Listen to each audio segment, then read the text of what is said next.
Hello बच्चों। तो कैसे हो आप सब। और जैसा कि कहा गया था कि आपका एक एक चैप्टर धीरे धीरे स्टार्ट होगा और वो कंप्लीट होता चला जाएगा। तो आज हम लोग स्टार्ट कर रहे हैं मोल कॉन्सेप्ट के बारे में। बेसिक आइडिया आपको पता है, अगर नहीं पता है तो कोई बात नहीं है, देखो बताते हैं। मोल कॉन्सेप्ट में का जो पहला इंट्रोडक्शन है उसमें बताया गया कि पहले क्लासेस में आप पढ़ के आए हो गैस के बारे में। गैस के पास में कोई फिक्स शेप नहीं होता है, कोई फिक्स वॉल्यूम नहीं होता है। और जितनी भी गैसेस है ना, वो लगभग सारी गैसेस लगभग क्या होती है, सिमिलर बिहेव करती हैं। कहने का मतलब क्या होता है कि मान लो कि किसी गैस को गर्म किए वो फैल गई, तो आप ऑक्सीजन को गर्म करोगे और वो फैलेगी, तो CO2 को गर्म करेंगे वो भी फैलेगी। हाँ, इसी तरीके से हाइड्रोजन हीलियम किसी को भी गर्म करोगे तो फैलेगी। तो ये बताया गया है कि जितनी भी गैसेस हैं वो लगभग एक जैसा बिहेव करती है अंडर द सिमिलर कंडीशन में। इसी से रिलेटेड आपके पास में पहले सेक्शन में दो नियम दिया गया है। पहला आपके पास में है बॉयल्स रूल, लॉ बोलो या रूल बोलो, और दूसरा आपके पास में है चार्ल्स रूल। देखो नाम पे कभी कभी क्वेश्चन पूछ लिया जाता है, ठीक है। आपको नहीं बोला जाएगा प्रेशर वॉल्यूम रिलेशनशिप, आपको नहीं बोला जाएगा टेम्परेचर वॉल्यूम रिलेशनशिप, आपको सीधा बोला जाएगा बॉयल्स रूल है क्या बताओ, ठीक है। तो अब क्या बोलता है वो सुनो, आपको एक चीज बताते हैं। किसी भी गैस के लिए तीन चीज हम लोग देखते हैं। पहला है वॉल्यूम, वॉल्यूम का मतलब उसने कितना जगह लिया। दूसरा है टेम्परेचर, अच्छे से पता है। और तीसरा आपके पास में प्रेशर हो गया। अब जो प्रेशर और वॉल्यूम का रिलेशन है इसी को हम लोग बोलते हैं बॉयल्स रूल। होता क्या है एक बात बताते हैं आपको। देखो वॉल्यूम मतलब कितना जगह लिया।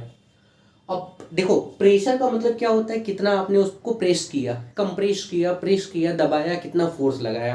अब एक कॉमन सा चीज लगाओ, कॉमन सा दिमाग में डालना, ठीक है। मान लो ये कोई गैस है, इतनी जगह में है, ठीक है, इतनी जगह में ये गैस है। इसको हम प्रेशर बढ़ाएंगे, सब कुछ प्रेशर अगर इसका बढ़ाएं हम, तो इसका जगह बढ़ेगा या कम होगा? कम होगा।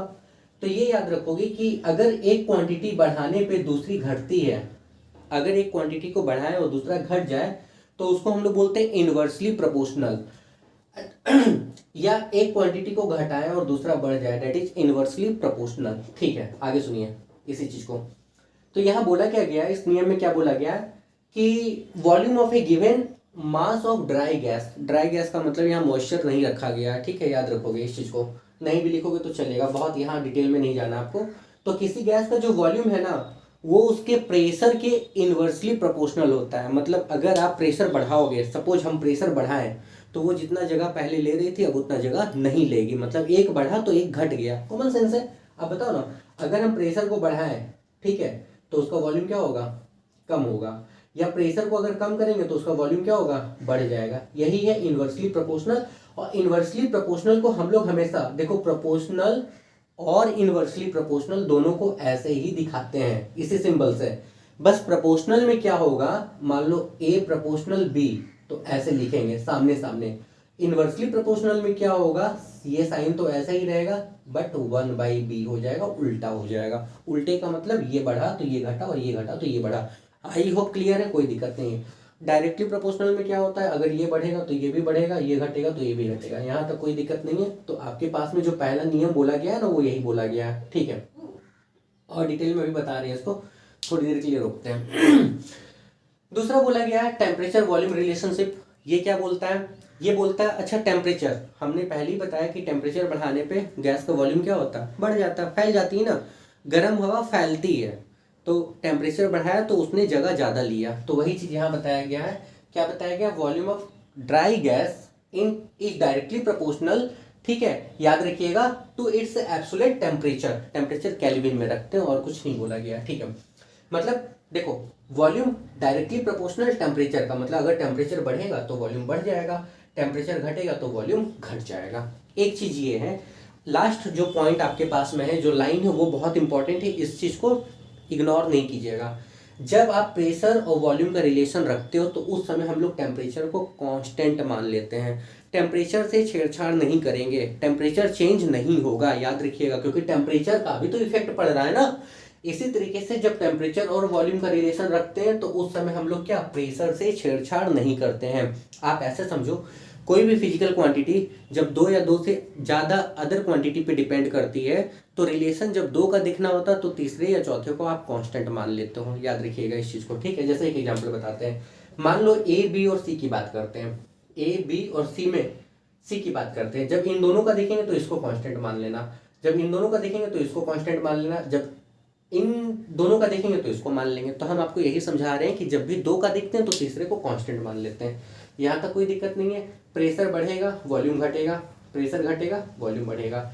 कौन किसका रिलेशन है, कौन से नियम से है, कौन से लॉ से है, वो याद रखोगे, ठीक है। यहाँ पे टेम्परेचर बढ़ेगा तो वॉल्यूम बढ़ेगा, टेम्परेचर घटेगा तो वॉल्यूम घटेगा। कौन किसका रिलेशन है, चार्ल्स लॉ से याद रखोगे, ठीक है। बुक में यहाँ नहीं रोका गया है, बुक में ये लाइन नहीं बताया गया, ठीक है। बुक में क्या बताया गया वो हम आपको बताते हैं।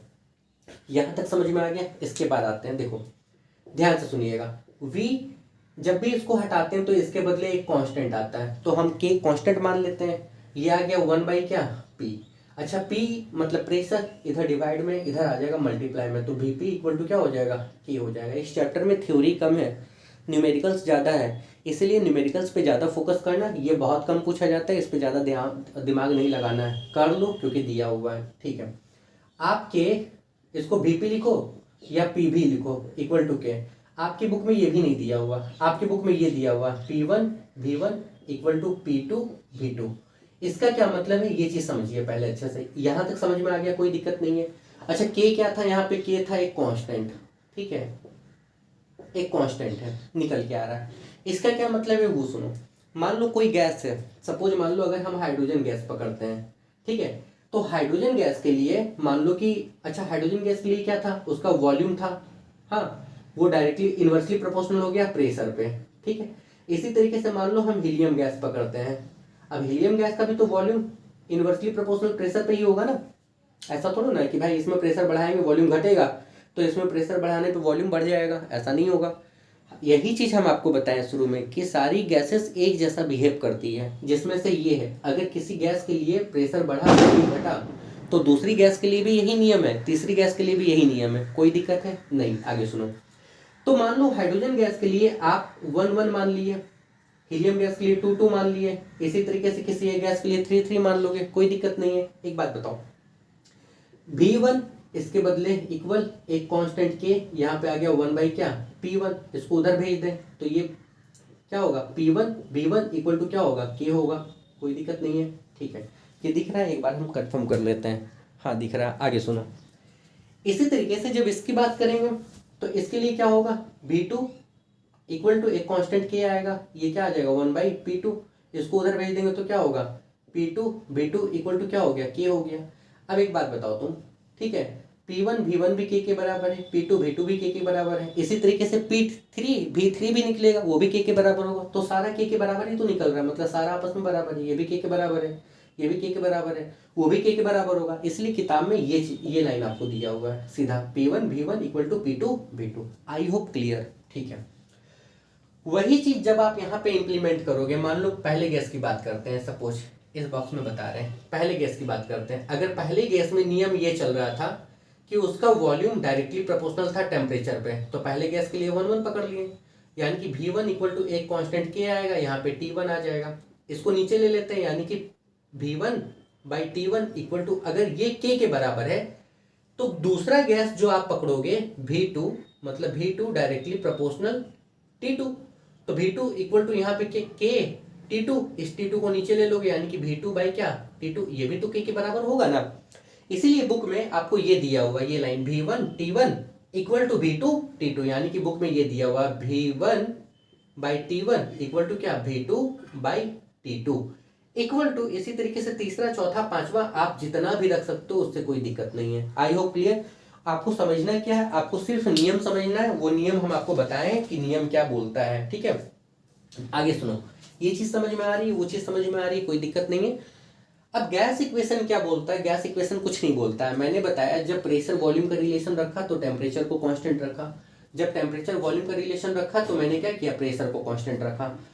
अब जब हम दोनों का रिलेशन एक साथ देखेंगे, इसको हम मिटाते हैं, जब दोनों का रिलेशन एक साथ देखेंगे तो देखो आपको बता रहे हैं वॉल्यूम प्रेशर के इन्वर्सली प्रोपोर्शनल था, टेम्परेचर के डायरेक्टली प्रोपोर्शनल था। साथ में लिख सकते थे वॉल्यूम प्रेशर के इन्वर्सली प्रोपोर्शनल है, टेम्परेचर के डायरेक्टली प्रोपोर्शनल है। आप देखो यहाँ पे भाई प्रेशर के इन्वर्सली, टेम्परेचर के क्या डायरेक्टली, इसको हटाएंगे तो इसके बदले क्या एक कांस्टेंट K आएगा, तो 1/P T, कोई दिक्कत नहीं है। P डिवाइड में, इधर मल्टीप्लाई में, T मल्टीप्लाई में, डिवाइड में, तो P भी PV/T equal to K constant एक गैस के लिए।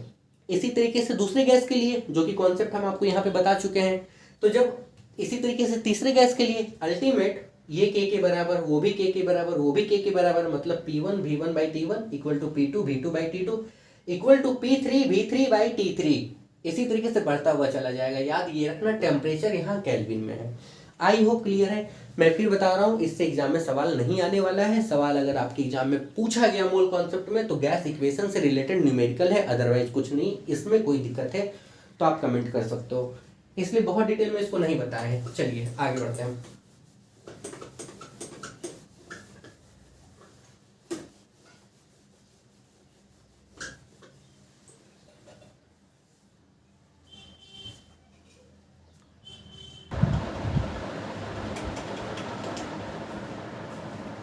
चलिए देखिए, हमारा जो अगला टॉपिक है इम्पॉर्टेंट है, नॉट फॉर थ्योरी, क्योंकि यहाँ से न्यूमेरिकल आपके लिए बहुत इंपॉर्टेंट है। मैं फिर बता रहा हूँ, इस चैप्टर में थ्योरी बोल के नहीं है ज़्यादा कुछ, जो है थोड़ा सा कॉन्सेप्ट के लिए समझ लीजिए और इसके बाद में न्यूमेरिकल्स। ठीक है, जस्ट इसके बाद इसको ख़त्म करेंगे और आपका मोल कॉन्सेप्ट स्टार्ट होगा। इससे रिलेटेड कुछ न्यूमेरिकल करना है। सबसे पहले आया है STP, that is standard temperature and pressure. What is standard temperature and pressure? Now listen, कोई भी गैस लो, सबके लिए एक स्टैंडर्ड फिक्स है।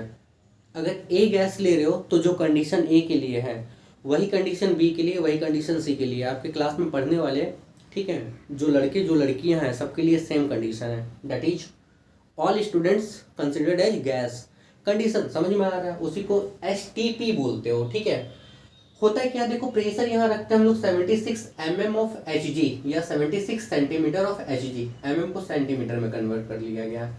टेम्परेचर 0 डिग्री सेंटीग्रेड, 273 केल्विन, ये याद रखोगे, इंपॉर्टेंट है। मतलब जब भी STP की बात करेंगे तो यही आपको लेके चलना है। STP पे मतलब इस टेम्परेचर पे, इस प्रेशर पे। देखो ये कंडीशन है, इस प्रेशर पे, इस टेम्परेचर पे कोई एक गैस जो बिहेव देगी, जैसा बिहेव देगी, हाँ, वैसा ही दूसरा भी देगी, वैसा ही तीसरा भी देगी। याद रखोगे, इस टेम्परेचर और इस प्रेशर पे कोई दिक्कत नहीं है। अगला है एब्सोल्यूट जीरो। क्या होता है एब्सोल्यूट जीरो? का मतलब क्या होता है वो सुनो। देखो, दुनिया में कोई चीज़ कितनी गर्म है अगर पूछें, घर का टेम्परेचर 37, बॉडी का टेम्परेचर 37, बाहर का टेम्परेचर 40 गर्मी में, और गर्म कितना होगा? पानी 100 डिग्री।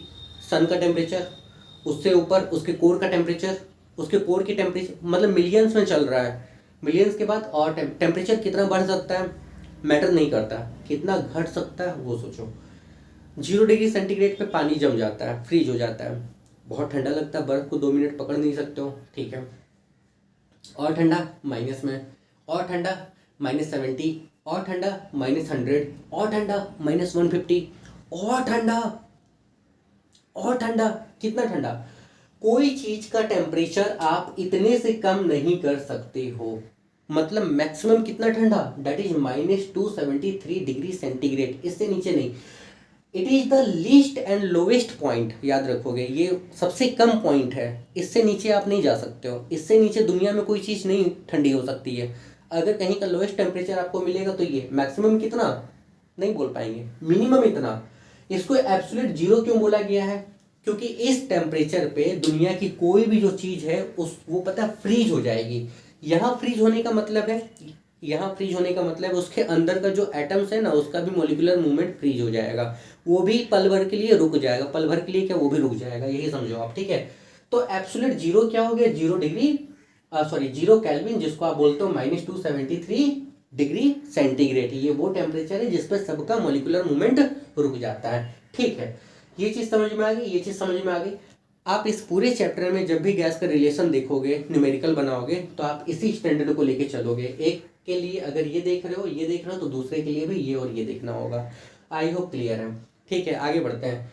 एक आपके पास में गे-लुसेक लॉ ऑफ कंबाइनिंग वॉल्यूम है। ये होता क्या है, हम डेफिनेशन लिख दिए, एज इट इज लिख दिए हैं। एक बार पढ़ते हैं फिर हम आपको समझाते हैं। और ये उसका एग्जाम्पल है। कहना क्या चाहता है, आपको पढ़ के समझ में नहीं आएगा, ठीक है, कोई पढ़ा के भी आपको समझा नहीं पाएगा। सिंपल सा हम आपको समझा देंगे, कोई दिक्कत नहीं है। बट याद रखोगे, ये जो लॉ ऑफ कंबाइनिंग वॉल्यूम है ना, ओनली वैलिड फॉर गैस, याद रखोगे, केवल गैस के लिए है। मतलब ये केवल गैस के लिए वैलिड है, आप ऐसे समझो। मतलब ये नियम गैस में लागू होगा, लिक्विड और सॉलिड में नहीं लागू होगा। जब हम लोग इसको लिक्विड और सॉलिड में लागू करेंगे तो उस समय volume of liquid and solid considered zero, मान लेते हैं जीरो, उसका वॉल्यूम ही नहीं है। वॉल्यूम अगर हम जीरो मान लिए मतलब वो लिक्विड और सॉलिड में लागू नहीं होता है। तो वही चीज़ हम बता रहे हैं, ठीक है। ये नियम केवल गैस में, वो भी कब, एसटीपी पे, याद रखोगे, ठीक है। क्या बोलता है वो सुनो, डेफिनेशन क्या। व्हेन गैस रिएक्ट, जब गैस रिएक्ट करती है, they do so in volume, वो वॉल्यूम में ऐसे कंबाइन होती है which bear simplest ratio, combining होने के बाद सिंपलेस्ट रेशियो निकलता है, to one another and to the volume of the gaseous product जो बना, provide that all the volume are measured at the same temperature and pressure. अब इसका मतलब क्या है, कहानी आपको समझ में आ गई, डेफिनेशन से समझ में नहीं आ रहा है। अब समझना क्या है, समझना है एग्जांपल्स जो कि दिया हुआ है। एक एग्जांपल आपके पास में है N2, ये देख लो। यहाँ पे समझ में नहीं आएगा तो ये चीज हम आपको आगे बताएंगे, टेंशन नहीं लो, पहले समझ लो। देखो N2 मतलब नाइट्रोजन। अब आपको पता है नाइट्रोजन के एक मॉलिक्यूल में दो एटम होता है, तो यहाँ पे ओवरऑल कितना एटम हुआ, एक, ठीक है। हाइड्रोजन के एक एटम में भी, एक मॉलिक्यूल में भी दो एटम होता है, तो हाइड्रोजन का यहाँ कितना मॉलिक्यूल हो गया, 3। NH3 मतलब अमोनिया, कितना बना, 2 बना। आप रेशियो देखो, मतलब अगर एक मॉलिक्यूल, अभी मॉलिक्यूल आगे मोल हो जाएगा, अगर एक मॉलिक्यूल नाइट्रोजन लिए तो एक मॉलिक्यूल नाइट्रोजन 3 मॉलिक्यूल हाइड्रोजन के साथ कंबाइन कर रहा है, ठीक है। और कंबाइन करने के बाद में 2 मॉलिक्यूल अमोनिया बनाया। सिंपल है, देखो एक 3 के साथ कंबाइन किया, 2 बनाया। यही बता रहा है कि सिंपलेस्ट रेशियो में, मतलब बियर सिंपल रेशियो, ये चीज, ये लाइन देखो, बियर सिंपल रेशियो मतलब सिंपल रेशियो वहां पे निकलता है, सिंपल रेशियो है। कंडीशन क्या है, कंडीशन ये है कि इसका एक मॉलिक्यूल पकड़े, भाई एक मॉलिक्यूल इसका पकड़े, 3 मॉलिक्यूल इसका पकड़े, एक 3 के साथ में कंबाइन किया, 2 बना, ठीक है। ध्यान से देखिएगा इस चीज को, आपको न्यूमेरिकल में भी हम समझाएंगे डिटेल में अच्छे से। अभी देख लो, मैंने बताया एक मॉलिक्यूल इसका पकड़ा, 3 मॉलिक्यूल इसका पकड़ा, तो एक 3 के साथ में कंबाइन किया, 2 बना, ठीक है। ये मत बोलना सर एक 3 के साथ में कंबाइन किया तो इसका 2 कहाँ चला गया, ऐसा कुछ नहीं है। एक 3 के साथ में कंबाइन किया, 2 मॉलिक्यूल आपके पास में अमोनिया बना, ठीक है। सिंपल रेशियो में है, सिंपल का मतलब कॉम्प्लिकेटेड नहीं है, 2 होल 1/2 बोल के 1 होल 1/2 ऐसा कुछ तो है नहीं फ्रैक्शन में, सिंपल बना। अब ये समझो, ये जो आपने N2 पकड़ा था, इसके लिए टेम्परेचर प्रेशर जो था, इसके लिए भी टेम्परेचर प्रेशर वही होगा और ये भी उसी टेम्परेचर प्रेशर पे बनेगा। आई hope clear, that is standard temperature and pressure. मतलब जब भी दो या दो से ज्यादा गैस आपस में रिएक्ट करती है तो जो कंडीशन है वो सिमिलर होना चाहिए दोनों के लिए। पता चला ये बहुत गर्म गैस थी, ये बहुत ठंडी गैस है, इसका प्रेशर अलग है, इसका प्रेशर अलग है, प्रोडक्ट अलग होगा। प्रोडक्ट अलग होने का मतलब यहाँ पे पता है रेशियो अलग होगा, वही चीज आपको यहाँ बताया गया। उसी तरीके से यहाँ देखो, CO कार्बन मोनोऑक्साइड का 2 मॉलिक्यूल, ठीक है। ऑक्सीजन का 1 मॉलिक्यूल, ये ऑक्सीजन गैस है, याद रखोगे, ठीक है। उसी तरीके से कार्बन डाइऑक्साइड का कितना, 2, तो 2 ये लिए, 1 ये लिए, तो ये कितना बना, 2 बना। मतलब जब इसको 2 ले रहे हो, इसको 1 ले रहे हो, तो ये कितना बना, 2 बना। यही आपका बोलता है ये नियम। अच्छा एक बात और बताते हैं, इसी नियम से रिलेटेड आपके पास में 2 4 5 क्वेश्चन दिया हुआ है, जिसको आपको करना है वो हम करवाएंगे, आप टेंशन मत लो, ठीक है। और एग्जाम के लिए वो इंपॉर्टेंट नहीं है, जो इससे रिलेटेड करोगे वो ज़्यादा इंपॉर्टेंट नहीं है, पर एक बार देख लेना, इसलिए हम बता रहे हैं। तो हम क्या किए, हम लोगों ने 2 रिलेशन देखा है, एक चार्ल्स लॉ, एक बॉयल्स लॉ, दोनों, और दोनों को मिला के गैस इक्वेशन आ गया। कोई दिक्कत है, एक बार ऊपर ऊपर देख लेना, क्योंकि ये पहले भी पढ़ के आए हो 9 में, ठीक है। तो यहाँ बहुत इंपॉर्टेंट नहीं है, आपसे डेफिनेशन नहीं पूछा जाएगा। गेल उसे लॉ क्या होता है ये हम आपको बता दें, ऐसे समझो, जब 2 या 2 से ज़्यादा गैस आपस में कंबाइन करती है तो उसका जो प्रोडक्ट है वो सिंपल रेशियो में आता है, ये याद रखना, अंडर द सेम या स्टैंडर्ड टेम्परेचर एंड प्रेशर पे। एक गैस लिए, ये दोनों कंबाइन होगा तो किसी वॉल्यूम प्रोपोर्शन में आएगा ना, वो सिंपल होता है, ठीक है। किसके लिए वैलिड है, केवल गैस के लिए है। अच्छा सॉलिड और लिक्विड के लिए वैलिड क्यों नहीं है, ये एक्सपेरिमेंटली है, देखा गया है। देखा ये गया कि जब हम सॉलिड और लिक्विड में इसको अप्लाई करते हैं तो उस समय देखते कुछ निकलता ही नहीं, इसलिए उसको हम लोग क्या करते हैं, रिजल्ट को 0 मान लेते हैं। आई होप क्लियर है, यहाँ तक कोई दिक्कत नहीं है, ठीक है। चलिए इसके लिए एक एग्जांपल और देखते हैं।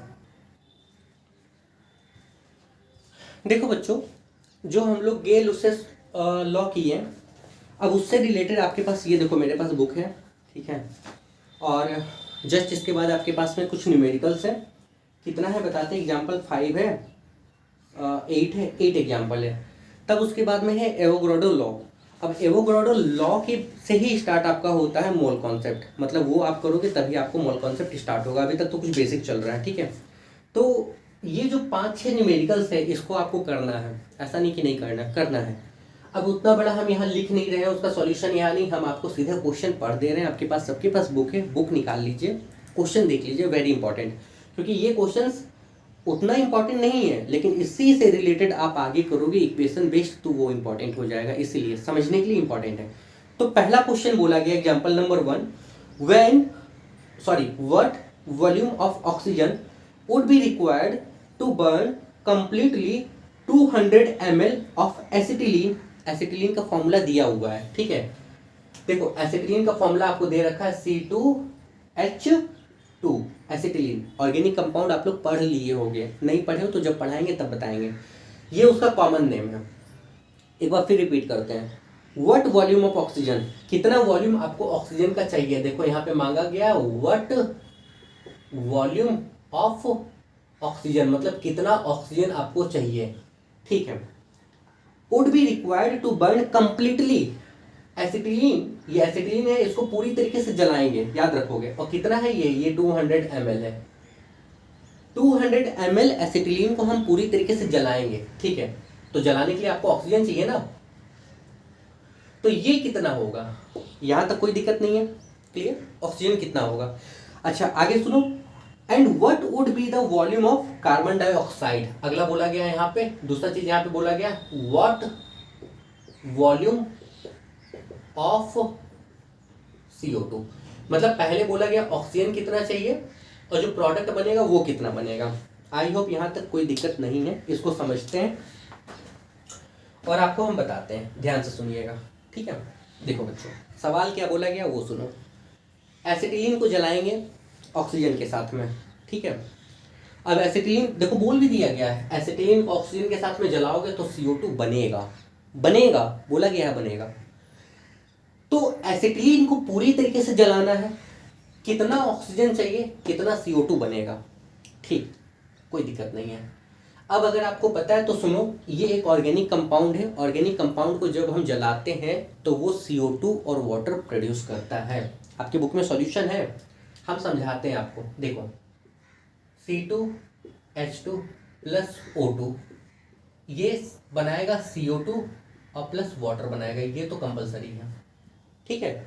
ये हम आपको बोल दिए कि ये क्या बनाएगा, CO2 बनाएगा और वाटर बनाएगा, ठीक है। यहां तक कोई दिक्कत नहीं है। अब देखो एक बात सुनो, क्वेश्चन आपको समझ में आ गया। हमको जलाना है एसिटिलीन, मतलब बोला गया है एसिटिलीन जलाने के लिए ऑक्सीजन चाहिए, कितना चाहिए, इसको पूरी तरीके से जलाना है और इसका अमाउंट आपको दे रखा है। मतलब इसका अमाउंट आपको दे रखा है कि ये है 200 ml, तो ये कितना चाहिए, ये कितना बनेगा, ये पूछा नहीं गया। मान लो ये भी पूछ लिया जाए तो कितना बनेगा, कुछ नहीं करना है, ये रिएक्शन दिया हुआ नहीं रहेगा, आपको जानना है बस। यहाँ बच्चा फंसता, बाकी बहुत आसान है, आप देख लो, ठीक है। यहाँ बच्चा फंसता है, हम बोले बैलेंस करो, तो बैलेंस करो तो जरा देखो, तो कार्बन 2 है, कार्बन 1 है, ऑक्सीजन 2 है, ऑक्सीजन 2 है, हाइड्रोजन 2 है, हाइड्रोजन 2 है, ऑक्सीजन 2 एक और यहाँ है, मतलब ऑक्सीजन आपके पास में टोटल हो गया 2 और 1 3। बैलेंस करते हैं, बैलेंस करना ही इंपॉर्टेंट है। तो यहाँ 2 है, यहाँ 2 कर दें, कोई दिक्कत है, कोई दिक्कत है, ठीक है। 2 कार्बन 2 कार्बन, ठीक है। आगे देखो 2 ऑक्सीजन, 2 दूनी 4 और 1 5 ऑक्सीजन, तो 5 ऑक्सीजन तो पॉसिबल नहीं है। एक काम करते हैं, यहाँ पे 2 करते हैं। देखो बैलेंस करना आपको आता है, अगर नहीं आता तो कमेंट कर लेना, हम आपको फिर बता देंगे अच्छे से। ये आप करके आए हो 8-9 में। 2 दूनी 4, 4 ऑक्सीजन यहाँ है, 2 ऑक्सीजन यहाँ है, 6 हुआ। यहाँ आगे कर देते हैं तो 3 2 जा 6 हो गया। यहाँ तो कोई दिक्कत नहीं है, फील करो, ठीक है। 2 दूनी 4 2 6, 2 दूनी 4 नहीं, दिक्कत हो गया। यहाँ 2 किए तो हाइड्रोजन, फिर यहाँ आपको 2 करना होगा, ठीक है। हटाओ इसको, हटाते हैं इसको, अगले तरीके से बैलेंस करते हैं। देखें और क्या बैलेंस कर सकते हैं इसको। देखो एक काम करते हैं, यहाँ 2 कर देते हैं, ठीक है। 2 दूनी 4 4 सॉरी 2 दूनी 4, यहाँ पे 4 करते हैं। 2 2 जा 4, 4 कार्बन यहाँ पे है, 4 कार्बन यहाँ पे है, ठीक है। उसके बाद में 2 2 जा 4, 4 हाइड्रोजन यहाँ पे अगर हम 2 कर दें तो 2 2 जा 4, 4 हाइड्रोजन, ठीक है। ऑक्सीजन कितना हुआ, 4 2 जा 8 और 2 10, यहाँ पे 5 करते हैं 10। देखते हैं फिर से एक बार, 2 2 जा 4 कार्बन, 4 कार्बन, 2 2 जा 4 हाइड्रोजन, 2 2 जा 4 हाइड्रोजन, 4 2 जा 8 ऑक्सीजन, यहाँ 2 यहाँ 10, 5 2 जा 10, ठीक है। मतलब ये मेरा बैलेंस हुआ। मैं फिर बोल रहा हूँ कि अगर आपको नहीं आता है, कोई दिक्कत होगा तो आप हमको क्या कीजिएगा, बोलिएगा, हम आपको बता देंगे। अब आगे कहानी सुनो। गे-लुकेस रूल क्या बोलता है, याद करो तो एक बार। इस पूरे का ये 2 वॉल्यूम है, ठीक है। ये 2 वॉल्यूम ऑक्सीजन के कितने के साथ, 5 के साथ कंबाइन करेगा ना भाई, 2 5 के साथ कंबाइन करेगा। थोड़ी देर के लिए इसको हटाओ, क्या बनेगा, 4 वॉल्यूम बनेगा। ये कितना बनेगा, 2 वॉल्यूम बनेगा। इतना चीज समझ में आया भाई। 2 वॉल्यूम एसिटिलीन 5 वॉल्यूम ऑक्सीजन के साथ में कंबाइन करेगा, 4 वॉल्यूम CO2 बनेगा, 2 वॉल्यूम क्या बनेगा, वाटर। यही जो आपको समझना है, नियम जाए भाड़ में, नियम को छोड़ो गोली मारो, तुम समझो, सीधा सा सिंपल सा तरीका। 2 वॉल्यूम ये, 5 वॉल्यूम ये, 4 वॉल्यूम ये, तो आगे वाले ही डिजिट उठा लेना है भाई। आगे क्या था, 2 था। अब क्या बताएं, इससे सिंपल थोड़ा ना बता सकते हैं। आगे क्या था, 2 था, आगे क्या था, 5 था, आगे क्या था, 4 था, 2 उठा लिए, ठीक है। अब इस कहानी का मतलब समझो। अगर ये 2 ml है तो ये कितना होगा, 5 ml। ये कितना होगा, 4 ml। ये कितना होगा, 2 ml। अगर ये 2 लीटर है तो 2 लीटर के साथ ये कितना, 5 लीटर। ये कितना, 4 लीटर। ये कितना, 2 लीटर। अगर ये 2 टंकी है, 2 टैंक है, तो ये 5 टैंक बनेगा। ये 4 क्या बनेगा, टैंक बनेगा। और ये क्या बनेगा, 2 टैंक बनेगा। आई होप क्लियर है। अब बोला ये गया था, एक बात सुन समझना, यही प्रोपोर्शन हम आपको बताए ना, ये प्रोपोर्शन है ना बाबू। ये तो रेशियो प्रोपोर्शन में मेरा पढ़ाया हुआ रेशियो प्रोपोर्शन तो आपको पता होगा, दैट इज रेशियो प्रोपोर्शन में ना। अब बोला गया ये देखो 2 नहीं है, ये कितना है, 200 है। ऑक्सीजन मांगा गया था ना कि ये कितना होगा, और ये मांगा गया था ना, हम बोले ये भी निकाल लो, कोई दिक्कत। बताओ, ये 2 नहीं है, 200 है, कितना ज्यादा है, 100 टाइम्स ज्यादा है ना। तो ये 5 नहीं होगा, ये भी तो 100 टाइम्स ज्यादा होगा ना। ये कितना होगा, 500 ml होगा भाई। ये भी तो 100 टाइम्स ज्यादा होगा ना। ये कितना होगा, 400 ml होगा। और ये भी 100 टाइम्स ज्यादा होगा, तो ये कितना होगा, 200 ml होगा। आई होप क्लियर। यही है गे-लुकेस लॉ, यही है फिक्स वॉल्यूम। हाँ, किस प्रोपोर्शन में, ये भाई ये 100 टाइम्स ये ज्यादा बना, तो ये भी 100 टाइम्स, ये भी 100 टाइम्स, ये भी 100 टाइम्स। कहानी समझ में आ गया, इस रेशियो का क्या मतलब था। अब सवाल ये है कि बनाएंगे एग्जाम में कैसे, एग्जाम में कैसे बनाया जाए। सर आप तो एकदम सिंपल सिंपल बता दिए, ठीक है, बट एग्जाम में कैसे बनाया जाए। तो आप एग्जाम में 2 तरीका, या तो ऐसे दिखा के बना सकते हो, अब अदरवाइज स्टेटमेंट में बनाओ। तो स्टेटमेंट में बनाने के लिए कैसे बनाओगे, ऐसे बनाओगे। फिर स्टेटमेंट में ऐसे बनाओगे कि देखो ऐसे बनाओगे, 2 वॉल्यूम ऑफ एसिटिलीन, ठीक है, कंबाइन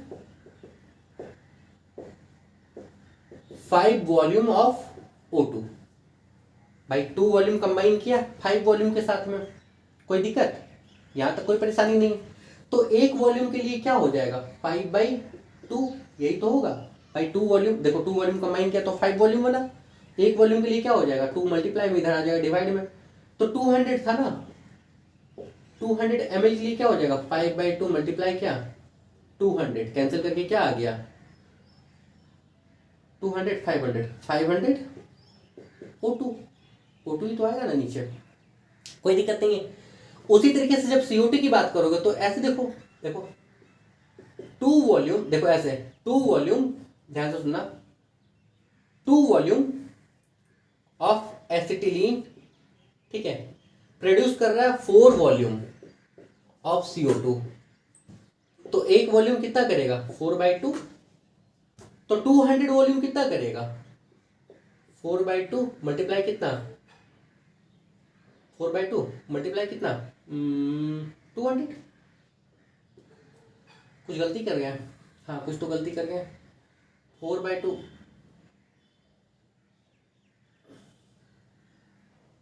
4/2, 2 से 100, हाँ ठीक तो है, 100, यानी कि ये कितना आ गया, 400। कहानी खत्म। तुम डायरेक्ट बनाओ या तुम ऐसे बनाओ। अब क्लियर है, ये जिस रेशियो में बढ़ा ये भी उसी रेशियो में बढ़ा, ये भी उसी रेशियो में बढ़ा, ये भी उसी रेशियो में बढ़ा। आई होप क्लियर। एग्जाम में ये नहीं दे के हो सकता है ये दे दिया जाए, तुमसे बोला जाएगा ऐसे, इसको मिटाते हैं, आपको समझाते हैं, ठीक है। 2-5 मिनट अगर थोड़ा ज़्यादा हो रहा है लेक्चर तो कोई दिक्कत नहीं है, तुम समझ लो। एग्जाम में इसको मिटाते हैं, ठीक है। एग्जाम में मान लो तुमको यही सवाल दिया गया है, ठीक है, इसको मिटा दो, ये सबको मिटा दो।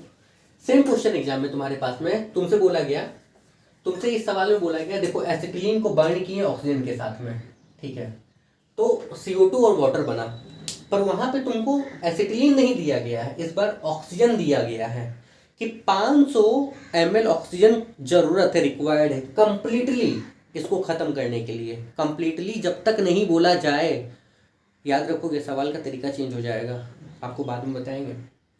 500 ml की जरूरत है, ठीक है। अब आपको ये निकालना है, ये निकालना और ये निकालना, तो रिएक्शन तो आपको बनाना होगा, हर हाल में बैलेंस करना होगा। अब बताओ यहाँ पे ये दिया गया है 500 ml, कंप्लीटली बर्न कर रहा है, कंप्लीटली की बात हो रही, तो ये 100 टाइम्स ज़्यादा है, तो ये भी 100 टाइम्स होगा ना भाई। ये देखो 2:2, ये 5 है, ये 1:4, ये 1:2 है, तो ये 100 टाइम्स, ये भी 100 टाइम्स होगा, ये भी 100 टाइम्स होगा। मान लो समटाइम्स तुमको ऐसा रेशियो मिल जाए, मान लो कि 500 की जगह पे तुमको दे दे, मान लो कैसे दे दे 180 दे दे। अब ये 180 पे तो कंप्लीटली कट रहा है, सब कुछ कैसे दे दे, मान लो 36 दे दे, आपको ऐसे बताते हैं, तो ये इससे कितने टाइम्स ज़्यादा है। तब सवाल आपको देखना होगा, कैसे देखना होगा कि 5, ऐसे देखो 5 रेशियो चाहिए, 5 रेशियो O2 चाहिए, कितने के लिए 2C2H2 के लिए, तो एक O2 चाहिए किसके लिए 2/5 के लिए, तो 36 O2 के लिए कितना हो जाएगा 2/5 मल्टीप्लाई कितना 36, तब ऐसे बना लो, कोई दिक्कत नहीं है। देखो बच्चों मेरे ख्याल से ये आपको समझ में आ गया, इस लेक्चर को हम बहुत लंबा नहीं करेंगे, ठीक है। याद रखिएगा आपको अगली क्लास में न्यूमेरिकल्स का ही टॉपिक मिलेगा, तब तक इसको देखो, है आसान, इसमें कुछ है नहीं, चाहे तो लंबा कर सकते हैं, लेकिन हम आपको बोलेंगे कि लेक्चर बहुत बड़ा नहीं होगा, 20 से 25 मिनट होगा, ठीक है। ये पूरा लेक्चर एक बार देखो, दोबारा नहीं देखना, फिर बता रहे, इस पूरे लेक्चर को एक बार देख लो, दोबारा आपको देखने की जरूरत नहीं, यहाँ से एग्जाम में आपको कुछ नहीं मिलेगा। अगला लेक्चर न्यूमेरिकल वाला है, वो मिलेगा, हो सकता है, इंपॉर्टेंट है, ठीक है।